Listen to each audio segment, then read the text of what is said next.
आज मैं अपने किचन में एक सिंपल सी थाली लगा रही हूँ। देखिए ये गर्मा गर्म अभी भाप निकल रहा है इससे। सिंपल सी थाली, चावल, ये अरहर की दाल मतलब तूर की दाल, आम डाला हुआ, अभी आम का सीजन है।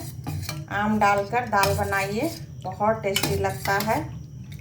तो ये तूर की दाल, आम डाला हुआ, और ये आलू की सिंपल, मिर्ची का फोड़न और हींग और थोड़ी सी मेथी 4-5 दाना देकर बहुत टेस्टी सा भुजिया।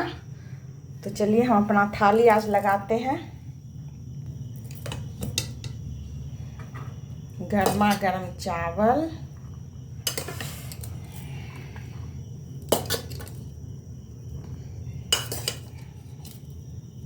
ये देखिए ये गर्मा गर्म चावल आ गया थाली में, और बिल्कुल गांव के स्टाइल में, कोई कटोरा और कोई कुछ नहीं, एकदम खाइए एकदम देसी स्टाइल में। ये आम वाली दाल, ये देखिए आम वाली तूर की दाल,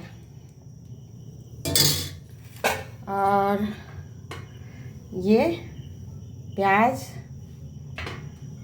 हरी मिर्ची और यहाँ आलू की भुजिया।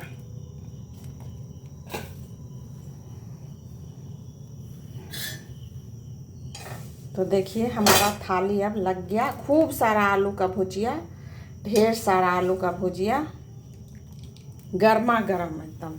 ये भी गरम, दाल चावल भी गरम, और बिल्कुल देसी स्टाइल बिहारी थाली हमारा एकदम। इसको एंजॉय करने में जो मज़ा है ना, गर्मा गर्म दाल चावल, अरहर की दाल में आम डालकर, अभी तो मज़ा ही आ जाता है। और उसके साथ कोई सब्जी नहीं चाहिए, जब आम डाला हुआ रहे तो कोई सब्जी नहीं। ये प्याज लीजिए, हरी मिर्ची लीजिए, दाल चावल, और ये आलू की टेस्टी सी भुजिया। यम्मी यम्मी खाना हम चलें अपना एंजॉय करने। गरम गरम मस्त एकदम। दाल चावल, प्याज, भुजिया और हरी मिर्ची। विभा चलिए अपना खाना खाने, और आप लोग भी इस तरह से दाल चावल और भुजिया बनाकर प्याज और हरी मिर्ची के साथ एंजॉय करें। Bye bye and take care. Vibha kitchen को लाइक, सब्सक्राइब एंड शेयर।